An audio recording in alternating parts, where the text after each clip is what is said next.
قاضی عبدالستار ایک عظیم فکشن نگار، 20ویں صدی نصف کے بعد اردو فکشن کو ایک نئی راہ عطا کرنے والوں میں قاضی عبدالستار کا نام بے حد اہم ہے۔ قاضی صاحب کی ولادت قصبہ مچھریٹا سیتاپور اتر پردیش میں 9 فروری 1933 عیسوی کو ہوئی۔ گزشتہ برس یعنی 29 اکتوبر 2018 کو 85 برس کی عمر میں نئی دہلی میں ان کا طویل علالت کے بعد انتقال ہوا۔ 1948 میں انہوں نے ہائی اسکول پاس کیا، 1950 میں انٹرمیڈیٹ، 1952 میں BA، 1954 میں MA اور 1957 میں PhD کی ڈگری حاصل کی۔ BA اور MA میں طلائی تمغہ بھی حاصل کیا۔ 1956 میں PhD کرتے ہوئے ہی ان کا تقرر اردو لیکچرر کی حیثیت سے شعبہ اردو علی گڑھ مسلم یونیورسٹی میں ہو گیا، جہاں وہ 1969 میں ریڈر اور 1981 میں پروفیسر بنائے گئے۔ قاضی صاحب 1981 سے لے کر 1993 تک صدر شعبہ اردو بھی رہے۔ ان کے ادبی کارناموں کے سبب حکومت ہند نے 1974 میں انہیں پدم شری سے نوازا۔ اس کے علاوہ اردو کی مختلف اکادمیوں نے بھی انہیں انعامات سے نوازا ہے۔ ان کی ادبی زندگی پر دوردرشن نے ڈاکومنٹری فلمیں بھی بنائی ہیں اور ان کے ناول اور افسانوں پر محیط کئی ٹیلی فلمیں بھی بنی ہیں۔ اپنی ادبی زندگی کا آغاز انہوں نے شاعری سے کیا اور 1956 تک غزلیں اور قطعات کہتے رہے۔ 1956 میں مکمل طور پر شاعری ترک کرنے کے بعد افسانوی نثر کی طرف راغب ہوئے۔ انہوں نے اپنا پہلا افسانہ اندھا کے عنوان سے 1948 میں تحریر کیا تھا، جو شائع بھی ہوا اور پسند بھی کیا گیا۔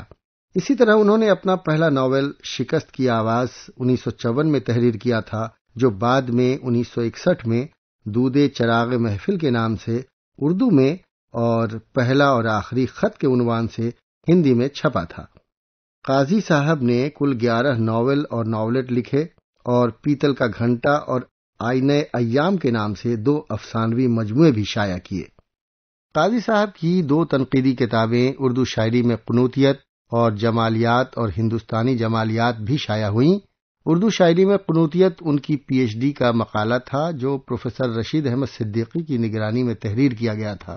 قاضی عبدالستار کو شہرت نہ تو شاعری سے ملی اور نہ ہی تنقید سے، بلکہ فکشن سے ملی۔ انہوں نے کئی معاشرتی اور تاریخی ناول لکھے۔ معاشرتی ناولوں میں بعض کو بڑی شہرت ملی، مثلا شب گزیدہ، غبار شب، مجو بھیا، حضرت جان وغیرہ بہت اہم ہیں۔ تاریخی ناولوں میں بھی صلاح الدین ایوبی، دارا شکوہ، خالد بن ولید، غالب کو بڑی شہرت ملی۔ قاضی عبدالستار کا تعلق ایک زمیندار گھرانے سے تھا۔ وہ اپنے خاندان میں اکلوتے تھے، اس لیے بیٹا ہونے کا فائدہ جوانی تک اٹھاتے رہے۔ انہوں نے ایک ایسے ماحول میں آنکھیں کھولی تھیں جب جاگیردارانہ نظام قائم تھا اور ناز برداری کے سارے دقیقے اٹھائے جاتے تھے۔ جوانی کے عالم میں انہوں نے جاگیردارانہ نظام کو اپنی آنکھوں سے آہستہ آہستہ بکھرتے دیکھا۔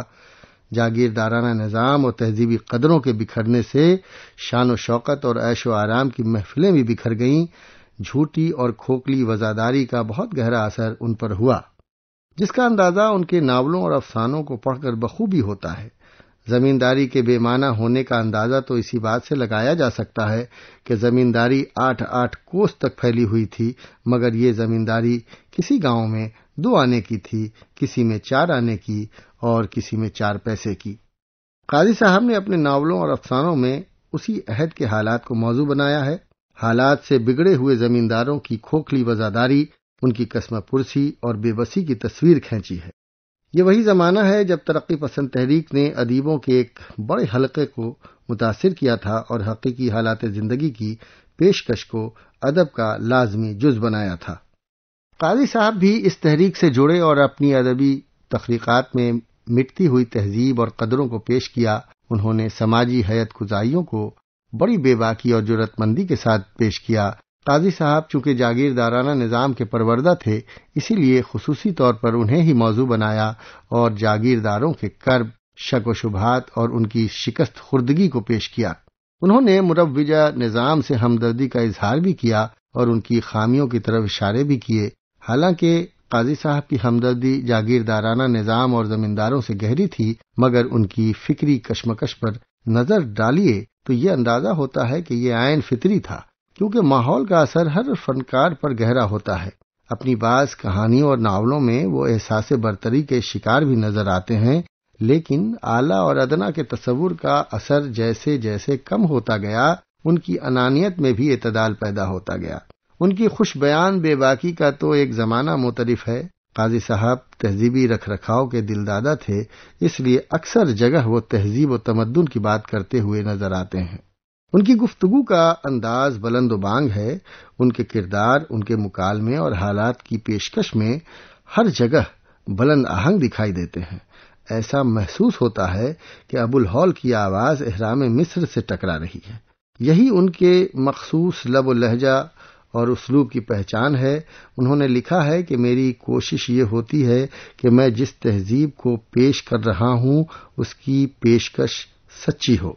سماجی صداقت کی یہی پیشکش انہیں اردو فکشن کا ایک معتبر تخلیق کار بناتی ہے۔ ان میں تخلیقی قوت کے ساتھ ساتھ تاریخی اور تہذیبی سمجھ بھی تھی۔ وہ اپنے کرداروں میں ارضیت اور زندگی کی روح پھونکنے کے ہنر سے واقف تھے۔ تاریخی شعور اور اسالیب ہی کی وجہ سے قرۃ العین حیدر نے ان کی تعریف کی ہے اور فکشن میں مستعمل تشبیہات و محاورات کو سراہا ہے۔ ان کے فکشن میں ایسی گھن گرج ہے جو دوسروں کے ہاں نظر نہیں آتی۔ قاضی عبدالستار کے دو افسانوی مجموعوں میں کئی ایسی کہانیاں ہیں جن کا پس منظر اودھ کی ثقافتی و تہذیبی زندگی اور اس کا زوال ہے۔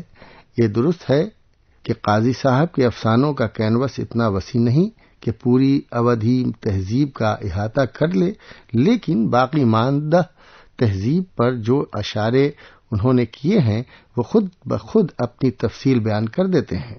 پروفیسر محمد حسن نے لکھا ہے کہ ان کی کہانیوں میں پریم چند کے بعد پہلی بار دیہات کی سچی تصویر کشی ہوئی ہے۔ اس میں نہ محض ظالم زمیندار ہیں، نہ محض مظلوم کسان، بلکہ لوٹے ہوئے زمیندار پرانی آن بان کو کس طرح قائم رکھنے کی جتن کرتے ہیں، اور کسان کا ابھرتا ہوا مالدار طبقہ نئی طاقت کو حاصل کرنے اور اپنے نئے کیے ہوئے تمول کے اظہار کے راستے سوچتا دکھائی دیتا ہے۔ موضوعاتی اعتبار سے قاضی صاحب نے اپنے افسانوں کو بہت وسیع کیا ہے۔ ان کے افسانوں میں جاگیردارانہ نظام کا عروج و زوال، زمینداری کا خاتمہ، نئے نظام کی آمد، اعلیٰ طبقے کی عیش پسندی، آداب معاشرت، بدلتی ہوئی قدریں، کمزور اور ناداروں کا استحصال، جاگیرداروں کی مجبوری اور بے بسی، معاشرتی برائیاں، اخلاقی پستی، متوسط طبقے کی عورتوں کی جنسی و فکری گھٹن، قتل و غارت، اغوا، بلیک میلنگ، آبروریزی، روایتی قدروں کے قیام کی کوشش، مزدوروں اور کسانوں کے حالات، تقسیم ہند، ہجرت کے مسائل، فسادات، فرقہ پرستی، ثقافتی تشخص کا مسئلہ وغیرہ کو پیش کیا گیا ہے۔ قاضی صاحب کے دیہی زندگی پر مبنی افسانوں میں زمین کی خوشبو ملتی ہے۔ شہری زندگی پر مبنی افسانوں میں تیز رفتار زندگی اور مصروفیات کا احاطہ کیا گیا ہے۔ تاریخی موضوعات پر مبنی افسانوں میں ماحول، فضا اور طرز معاشرت کو موضوع بنایا گیا ہے۔ قاضی عبدالستار کے افسانوں کی بڑی خوبی یہ ہے کہ انہوں نے اپنے افسانوں کے ذریعے افسانوی فن کے غیر ضروری اصول و نظریات کی حد بندی کو ختم کیا۔ اس کے علاوہ تجریدی تجربوں سے بھی اپنے فن کو پاک رکھا، اس لیے ان کی کہانیوں میں دلکشی ملتی ہے۔ ان کے تاریخی افسانوں میں واقعات کی پیشکش اس قدر مؤثر ہے کہ مسرت اور بصیرت کا ہر پل احساس ہوتا ہے۔ افسانہ مالکن میں مالکن کی تصویر کشی کرتے ہوئے قاضی صاحب لکھتے ہیں، شام کو ڈیوڑھی پر کھڑے ہوئے چیت پور کے ٹھاکر گھنشیام سنگھ سے مالکن کہہ رہی تھیں، اپنے کرتوں کی تنظیب تو آپ بھیجتے رہیے گا، لیکن پہلے یہ چاروں کرتے بکوا دیجئے۔ پیتل کا گھنٹا جو قاضی صاحب کا بہت مشہور افسانہ ہے، اس میں لکھتے ہیں، انہوں نے لپک کر الگنی پر پڑی مارکن کی دھلی چادر گھسیٹ لی اور دوپٹے کی طرح اوڑھ لی۔ چادر کے ایک سرے کو اتنا لمبا کر دیا کہ کرتے کے دامن میں لگا دوسرے کپڑے کا چمکتا پیوند چھپ جائے۔ قاضی صاحب کے افسانوں کے یہ چند جملے سنیں، آپ کو ان کے اسلوب کی شگفتگی کا خود احساس ہو جائے گا۔ لکھتے ہیں، مجھ پر جنات نہیں آتے، اجن میاں، میں جناتوں کو خود بلاتی ہوں، اگر جنات نہیں آتے تو کوئی دولہا آ چکا ہوتا۔ بیاہ کی طرح بے حیائی کی بھی ایک عمر ہوتی ہے۔ اجن، 10 برس پہلے کیا یہ ممکن تھا کہ تم اس طرح کھلے خزانہ آدھی رات کو مجھ سے باتیں کرتے رہے ہوتے؟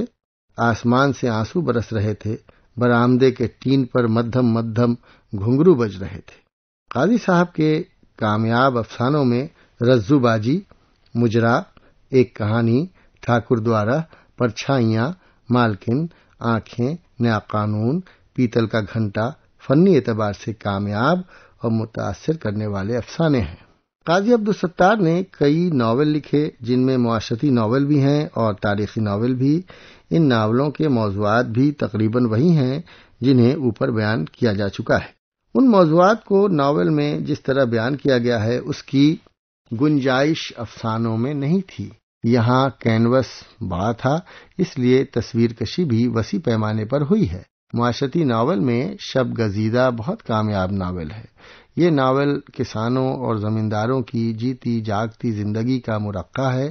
یہ ناول تصادمات کی ایسی سچی تصویر کشی کرتا ہے جو اس دور کی تہذیبی زندگی کا المیہ تھا۔ اس کے علاوہ غبار شب اور حضرت جان بھی عمدہ ناول ہیں۔ قاضی صاحب کو اصل میں جن ناولوں سے شہرت ملی وہ ان کے تاریخی ناول ہیں، دارا شکوہ، صلاح الدین ایوبی، غالب اور خالد بن ولید۔ قاضی صاحب نے اپنے تاریخی ناولوں میں اپنی علمیت اور تخیل کا بھرپور مظاہرہ کیا ہے۔ تاریخی شعور کی پیشکش میں وہ کامیاب ہیں۔ تاریخی ناولوں کے ذریعے قاضی صاحب کردار کی عظمتوں کو پیش کرتے ہیں اور ماضی کی بازیافت سے وہ بلند کرداری کا پیغام بھی دیتے ہیں۔